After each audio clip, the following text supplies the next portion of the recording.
جماعت 7ویں، مضمون تاریخ، سبق نمبر 5، سوراج کا قیام۔ 17ویں صدی کے پہلے نصف میں مہاراشٹر میں شیواجی مہاراج جیسے عہدیدار شخصیت کو عروج حاصل ہوا۔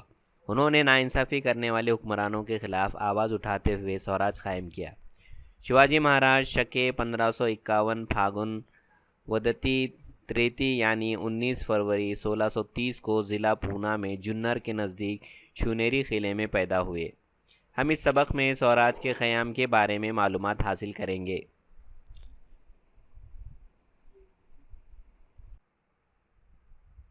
شہاجی راجہ۔ شیواجی مہاراج کے والد شہاجی راجہ جنوبی بھارت کے ایک معزز سردار تھے۔ مغلوں میں نظام شاہی پر قبضہ کرنے کی مہم کا بیڑا اٹھایا۔ اس مہم میں بیجاپور کے عادل شاہ نے مغلوں کی مدد کی۔ نظام شاہی کے خاتمے کے بعد شہاجی بیجاپور کے عادل شاہ دربار میں سردار بن گئے۔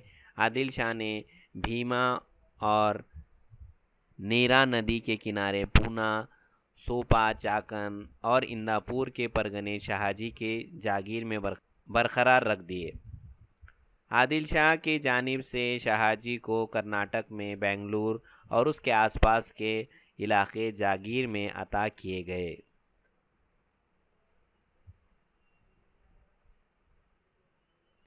شہاجی نہایت بہادر، اعلی ہمت، ذہین اور عمدہ ماہر سیاست تھے۔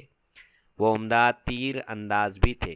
اس طرح وہ تلوار بازی، پٹا اور نیزہ بازی میں بھی طاق تھے۔ شیواجی مہاراج کو ایک عمدہ حکمران بنانے کے لیے تعلیم دینے کا معقول انتظام کیا گیا تھا۔ ان کی شدید خواہش تھی کہ غیروں کی حکمرانی ختم کر کے سوراج یعنی اپنی حکومت قائم کی جائے، اس لیے انہیں سوراج کا تصور کا بانی کہا جاتا ہے۔ انہوں نے شیواجی مہاراج اور جیجا بائی کو اپنے قابل اعتماد اور جان باز ساتھیوں کے ساتھ بنگلور سے پونا روانہ کیا۔ ویر ماتا جیجا بائی۔ جیجا بائی ضلع بلڈھانہ کے سندھ کھیڑ راجہ کے معزز سردار لکھوجی راجے جادھو کی بیٹی تھی۔ انہیں بچپن ہی سے مختلف علوم کے ساتھ فوجی تعلیم بھی دی گئی۔ شہاجی مہاراج کا سوراج کا قیام کا خواب پورا ہو، اس لیے وہ ہمیشہ انہیں ترغیب دے کر ان کی مدد کرتی تھی۔ وہ ایک ماہر اور اہل نظر سیاست دان تھی۔ سوراج قائم کرنے کے لیے انہوں نے ہمیشہ شیواجی مہاراج کی رہنمائی کی۔ وہ عوامی معاملات میں فیصلہ دینے کا کام بھی کرتی تھی۔ وہ شیواجی مہاراج کی عمدہ تعلیم کے تعلق سے ہمیشہ بیدار رہتی تھی۔ انہوں نے شیواجی مہاراج میں صبر و تحمل، سچائی، ذہانت، ہوشیاری، ہمت، بے باکی، اسلحے کا استعمال، فتح کا عزم اور سوراج کا خواب جیسی خوبیاں پیدا کی۔ شیواجی مہاراج کے معاون۔ شیواجی مہاراج نے اپنے سوراج کے قیام کی کوششیں ماولے کے علاقے سے شروع کی۔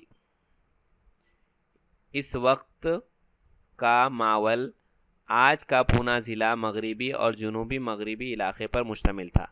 یہ پہاڑوں، وادیوں اور دریاؤں کا علاقہ تھا جو دور دراز واقع تھا۔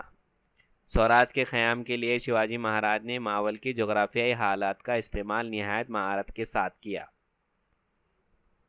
شیواجی مہاراج نے اپنے چند ساتھیوں کے بل بوتے پر سوراج کے قیام کی مہم کا بیڑا اٹھایا۔ شاہی مہر۔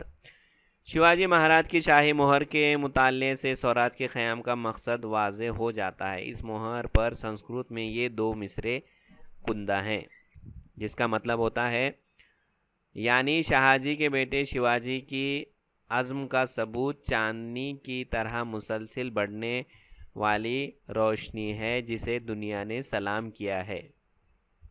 عوام کی فلاح بہبودی کے لیے یہ مہر حکومت کو زیب دیتی ہے۔ شاہی مہر پر موجود یہ خول کئی معنوں میں اہم ہے۔ شیواجی مہاراج نے اس خول کے ذریعے اپنے والد کے تئیں اپنی احسان مندی، سوراج کی مسلسل توسیع کا یقین، مہر کو عزت و احترام حاصل ہونے کا احساس، عوامی فلاح کا عہد اور اپنی سرزمین پر خود مختاری کے ساتھ حکومت کرنے کی ضمانت کا اظہار کیا ہے۔ اس چھوٹے سے خول میں سوراج کے قیام کا ہم جہد مفہوم سمایا گیا ہے۔ سوراج کے قیام کی پیش رفت۔ شیواجی مہاراج کے جاگیر میں جو قلعے تھے وہ عادل شاہی کے عملداری میں تھے۔ اس زمانے میں قلعوں کو خاص اہمیت حاصل تھی۔ قلعے پر قبضہ کرنے کی وجہ سے آس پاس کے علاقوں پر قابو رکھنا آسان ہو جاتا تھا، جس سے قلعے کی حکومت جیسی صورتحال ہوا کرتی تھی۔ شیواجی مہاراج کا ارادہ تھا کہ اپنی جاگیر کے قلعے پر قبضہ حاصل کیا جائے۔ قلعے پر قبضہ کرنے کے معنی یہ تھے کہ عادل شاہی حکومت کو للکارا جائے۔ انہوں نے تورنا، مہروپ دیو، کونڈانا اور پرندر کے قلعے پر قبضہ کر کے سوراج کے قیام کی ابتدا کی تھی۔ مہروپ دیو کے قلعے کی دوبارہ تعمیر کر کے انہوں نے اس کا نام راج گڑھ رکھا۔ راج گڑھ ہی سوراج کی پہلی راجدھانی تھی۔ عادل شاہی فوج میں جاولی کے موروے، مدھل کے گھوڑپڑے اور ساونت واڑی کے ساونت جیسے سردار تھے۔ ان سرداروں نے سوراج کے قیام کی مخالفت کی۔ سوراج کے قیام کے لیے ان سرداروں پر قابو پانا ضروری تھا۔